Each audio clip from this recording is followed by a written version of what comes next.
AI isn't just a tool anymore. It's becoming the backbone of growth strategies.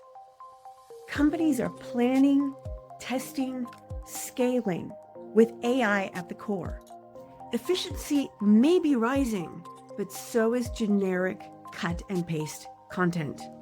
Human clarity is now what separates leaders from the noise. Want to get ahead of this trend? List down ways that AI can help you be better at your thinking, not replace it. Agree? Disagree? Either way, let me know in the comments.